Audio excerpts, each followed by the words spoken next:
بسم الله الرحمن الرحيم وصلى الله على رسوله الكريم وآله الطيبين الطاهرين. بعد ولنين البنا كچالا تنكم كرموما نا الفا مفاما نكلولا حتاب شريب بوينا كولا ngaitandi alla ko na kachala ba nyintoko nin albina kachala hatab la Kenya la miya lonko kabirin tumumin na nata Misra al-Qahira ala kulu kata jenya dila hakil blando kan nse nyimbambanda la hanibi ko mo kendo lu itolu manyan kafa mo kendo lu nyantala kila kumo fuwato wati yinsatin na molu seya kare la wala na ala ka fo nyani kila nyima fo la koto ko ali nyantale nya kari nyima e tara ali kila la koto ni ya tara misalin fe ko kila bira banta butun ande ne biga fembo kote ke mobe ya kar la nya dile wala ya tinna nyinya ta bake mo nyantale ka nyimmo kende sifalu nyin alfa sifalu kila kulu doman fo moli wati ni wati nyin kamma e se ya kari la ando hata bo jangol dolu penata ke baluwo kono molleti min ya lonko dobi ye imam wulu ila jamano ka wolomu e wulu ta wato mine ni mol minnu bente la kuni be fudala wato mine la kuni wara baba ta wo molu tile wo ya tinna wo molu dobi ye e bika e mariol mutanwa nyama foni e kodi woto misra hatab kata jenya dile ko nga folo ale nyamin nun kabirin tumomina almuhandis Mustafa ay ma koyro di ay silo di pour kafuta Sheikh Azharo la a Sheikh Azharo min fonun ko jadul haqqa man ke woti hakil bolum doron katu wala seita Sheikh Azharo noto hatab ni min benta ka fole ko Sheikh Al-Bisari tumomina ala ma koyro kan na tafuta إدارة الأزهر ولم شيخ أزهر ولا أوفيسوتو مصر جه ميدان الحسين ما ترى كبارو ديتا شيخ أزهر ولا كافوكو هتاب بنا لجيله مول مني علونكو إمو على سكرتريتي إبلورين شيخ ونين بانتلا بانكو مول لكوتي ما واترى والفنان إبلورين إبقارين يين كبارو ستوكو لنتم ولا بنا لكان لنتم مي علونكو لنتم بنيارين بالهم kabirin fudata nin radio la moto mi alonko Mustafa wala dinna ye mbendon kubake ayatara wotumola iko luntan dole biye nin manyina ka fonyo fo bota Romania la minister lomba wo sifa la biye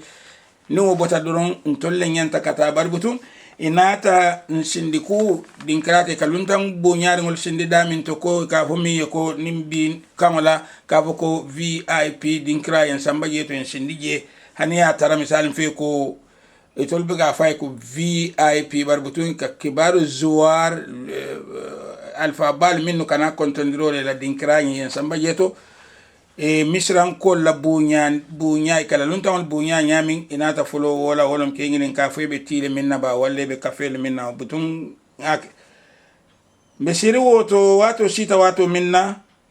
monata ko sheikh ako docteur hatab le ka fela ko bismillah anna tambina sheikh bal batoka fadala ngatar sheikh Bisari abe shirin ala shiran kan aka doko kedamin to ala office to je kabirin hatab dun ta doron awuli ta wala nyama na ta bo asidula to kana hatab bendun hatab kai hani sheikh si ye doron akai la akai ko bunya mo na dun te kai nyanta bunya la wuli ta wala nyama na ta e hatab konton wala nyama e bulo din te fanana anin butun na ta si awuli ta sidula fon to na ta si butun silang dami yalon ko anin hatab be sila kasika kacha amanga ka sila te be sila la office ko na ta fan kanyandi hatab fe sidula te min parendi ay yenyo konton diri nyima balla sheikh wala konton diro do kono anin ala hatab ka hatab welcome ka bunya ay diam nyima bal fo afoloto aka fay ko marhaban bunya be ina kuta itami yalon ko imu dimbeteleti na nyim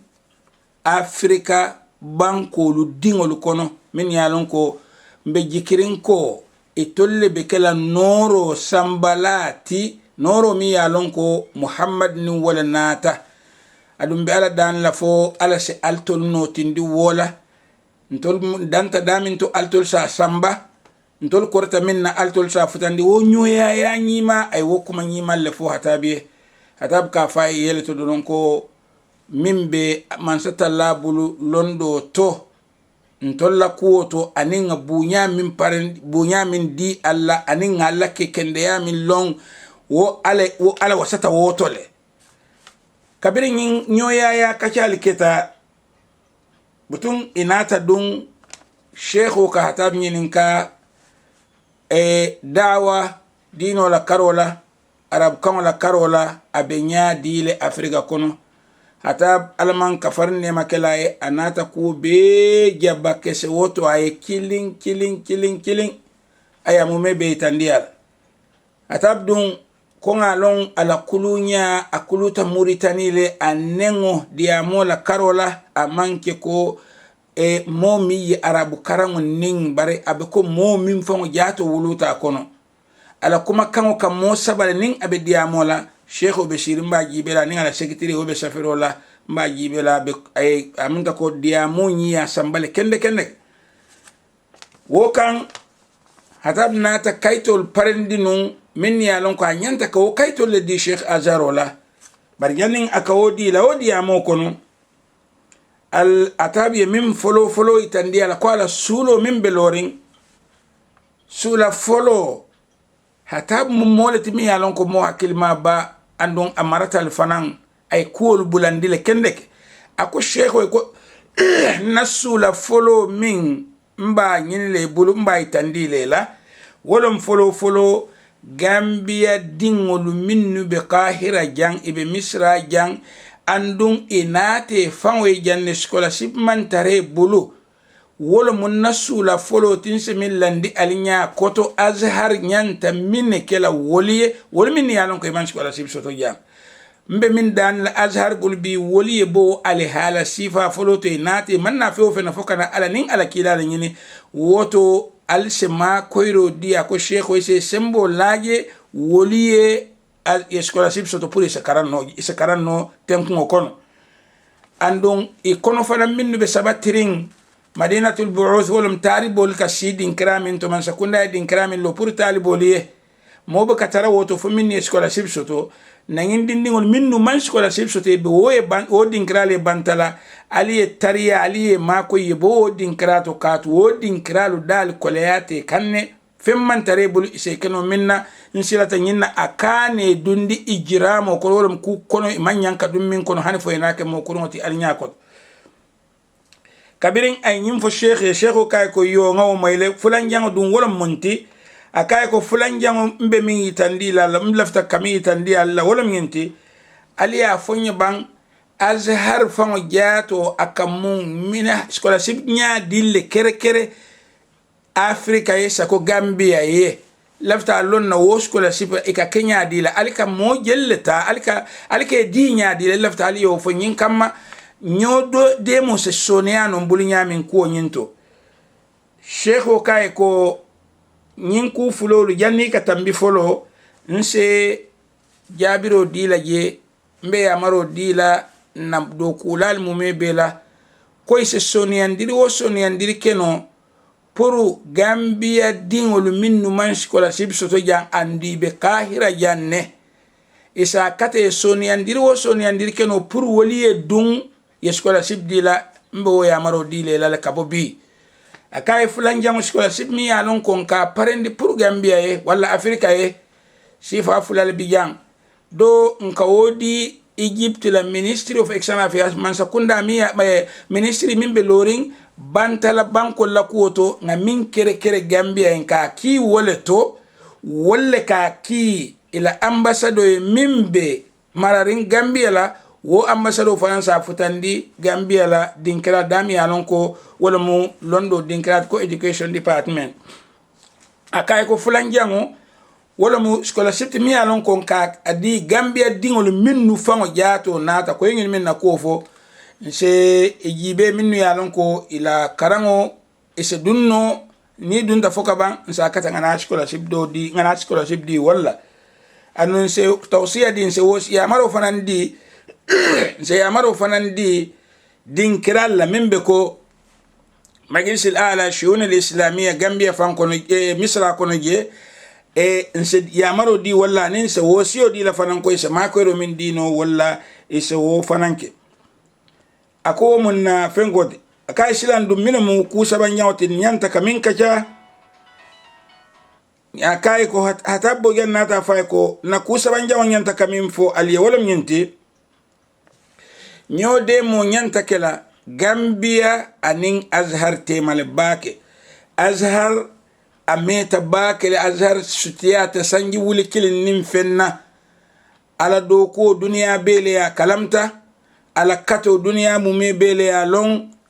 woya tinna woto nyantale ngam bulo du nyobulu ntolu fanan be kato minke kan gambia anin west africa la tilji karola nsenyo de manu nyaadile pour islamo sitano islamo se fahamno nyamin Sheikh Azaro kay ko mbe fanan murundi lan na molu kanne Sheikh Azaro fa nata fa ko fenko bi nyamin majma' buthul islamiyya wala molbe ma berin janne so woli yin kuma mole fanan be la ma ko ro kala no nyamin pour yin taawuno se kenon dammalu te ma nyamin nyode mo se kenon nyamin sa keje hatabla danir do nata ke minti wala minti nani jaw nata ke minti wala minti ka kata tauhidul manahij azhar la minha man ala karandir silo ka kata kanin solidarity la karandir silo lu suti andinyole ke kilinti nyin sa tinna nim mo min bota solidarity la karambungo to nim miye secondary leta solidarity la karambungo to ayna ay abota classo min ko gana asina wo classo ke asa continue wola nin anata misra akana ke ko misal fe nin anata bita follow la janne wo sa tinna mi karangola yo sa tinne bata bake azhar kay ko mbe sonna le ka woke anata ya maro fanandi wodin krato membe mararin manhajul kunya la karandir silo kunya la ko ise parandiri ke ila kitabul la ani la manhajo karandiri nya fon ka kenyami ise parandiri ke wala yodi Sheikh Hatab Bojanna nyin kama hatab se wo tatbiq wala masake ala karambul to wosatina taawuno nyode mo sekeno itul nyin karaflote molomu azhar anin islamic solidarity wo kaytolu yebe parandi yedi hatab nata wo ku fango tuntele bulu nyin kama nga no mahan fonga si won mu mebela andum wo pour kal fahamundi ala domandi biri yo kayto dina azhar ya ta dinale andum azhar yeyi amal le fana ko ngata Egypt la Ministry of Education wala wizaratu ta'lim ngata jeyi di fana ne ta dina ngani fulo be la nyoka ngani kinan atabi andum ala ma ko roka ko na da soniale na ta wol mu me bekel nati kiyate hatab kam hatab nata nyim fana nyini bulko kamina scholarship min di akana dan doron dina karango damala bari sakata ye yirwa ke katu misilmiya te danna no ka fako mbenga tara shirin din kara kilin dammato bari senola karola jararola karola ku koten min yalon ko misilmiya e sembo soje bakele azhar se makoyro di pour nyin kamma misilme dingol minnu binala je wol fananse wolno misilme dingol seke dunia kono moti mi yalo nin dunia be sitano nyole kana ke ko ibe tarala semberi mollela itolte fansun ko kelano Sheikh Azhar onata nyilla hido diala ko dindi wodin ding ay hako soto misra kono pour kadung jararo karola Azhar la karambungol to walla senola karola Azhar la karambungol to walla saidaliya wala mu fenkote atondi pharmacy karola Azhar la karambungol to dindi wodindi wo hako soto no ila nyin manhajo mulundo kola ila anin solidarity la manhajo ila karandir silo kafunyomo kola woto Azhar be hako dila wollale ye karanko misra dingol ka karan nyami atab nada fay fanan ko purunna kul na ke kilinti nyimbe diala nyele fanan na kitabol minnu alika karandiro ke la jang ka wol dolu fanan kina ngana yibe anin tol talu ngane tembendi Sheikh Azhar nata sowola e amaro di ko nsitela makhzano to kitabul kama bodami ndefon tata wotole kitabu nyanta kila ate ustaz hata boyaye nate be kafunyuma ngeki aye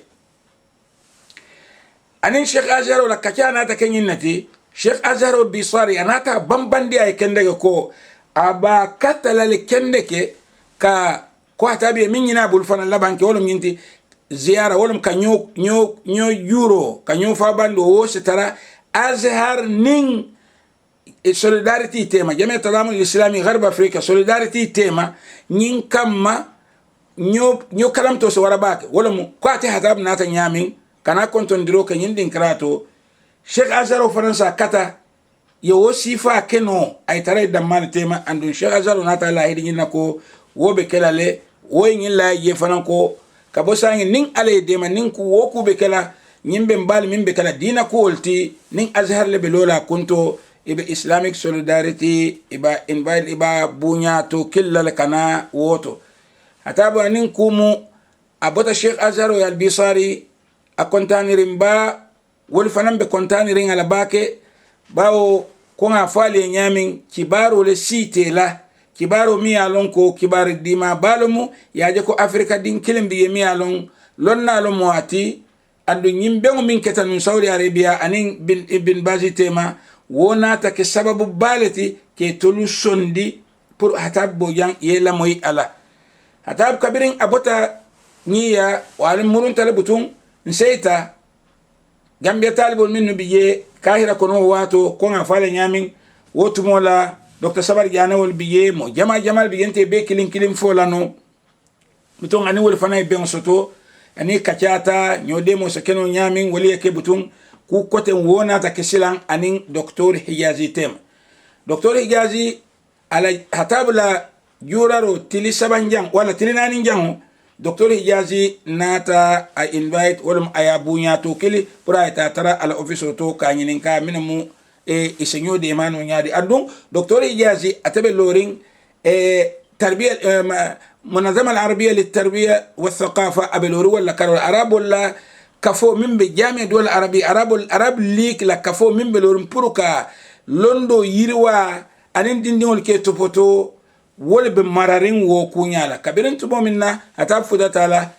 woye nyinne bambane ata biye ko dawoda dinkra niya tara hata bo janne sulo soto solidarity le sulo soto wo dinkra to arabu banko dawoda karandiro la karola karola misilmi ala karola wala arabu karola karola wala kuwoku ate fanan be wodu no talale nin afuta tala aya futandi jami'a duwal al-arabiyya la wolum arab league ila kebalu aba futandi le andu Dr. Hijazi aya kele hani fo ay hatabla kuo futandi tumo minna arabul sawunta kabo Kahira kata Tunus kabirin hatab arabul sawunta je o politiko mi atine bota Kahira mobe wolon ne watu minna salat tata income David Fenko la wayatin arabul kamfati la Fenko bonni basain yo ko ban bar kabirin sawunta Tunus Dr. Hijazi hatabla kuo fananta aya sambaye la kadu kabirin tolta Tunus watu minna mfutata doron ye min folo nginin kam bulu jamia dole arabia Fenko mimbe Tunisia ye min folo nginin ka wolomu Sheikh Hatab Sharif Bojang ala nashatatul binyadi minamu ala wadu disayin kol belarin yadile wala koton nyindi ko Dr. Hijazi ala hidi minna ay lahido nyin timmandile min mukuoti jang Hatab ay lahidi jamal le soto Kahira bulu Azhar ye Dr. Hijazi bulu anin dinkira kotan min yalon ko asike ko rab e fen ko atoni majlisul ala li shurul islamiyya wal fana ilahido diala ka foko bengoli ba kella kanagi andu nin dina bewo be kele tol fana bidela delegation kella kanagi andu ya lahidi ni na fana ko be ma koiro fana dila la ka bu misra fon jato kono seno la karola nyini lom kuolti min yalon ko sa fo Kahira kono anin wola hidi bambandi mbalo to ka nyin kuolu noma ikete nyaadi le Gambia la karola sidi ali man fello woto nyin kamma ndebe Kahira lo wato bari kabo Kahira kata Gambia Dr. Hijazi anyanta ma koyro min dila ay wofuta ndijana ton di Tunisia ko nga fale nyamin Azhar nyanta ka kitabul min nudi ndefa bulata wol no kanne nyebeki ate hatabiye man hajo min karandir silo mi ya lonko azhar lafta pour hatab la karambo se wo karandi nyin kam ala talibol sinano direct eta azhar la karambum balto wo fana nga be pakle ngeki ate hatab boyaye alaman kafarin ne makala e gambia wo kuli kata ge nyamin ntebe karan wala watu mina ma long woli kata nyaadile bari ninga nyininka wati ni wati asafonye ko ibe ko mutaba kan wala mi ba nomo kanne andun dobi je kol bina so ne alal bar je kete nyami fango man na wokulu kenyalu bulandi sako silang ale ala karfar fe ta te bulle mo malon wokul dul lata nyaadi bari nyimmu ala lod la nyima balati mi alon ko ay woke tumomin na anata qahira andun qahiran kolu kabirin sheikh azhar olomo katafo majma boothul islamiyye katafo atondi Islamic Supreme Council mimbe kahiran be walla anin Dr. Hijazi wal mumebe ninko mu isalu tale ibunya di hatabbo janna nyinno mu hatabbo janna ku doti ay minki kahira kono nin alende ma bina ka calale silang hatabbo janna ku kote na mi alon ko na nyim program na lambe wala itandila alla bela dan la doron ala sila jango sonia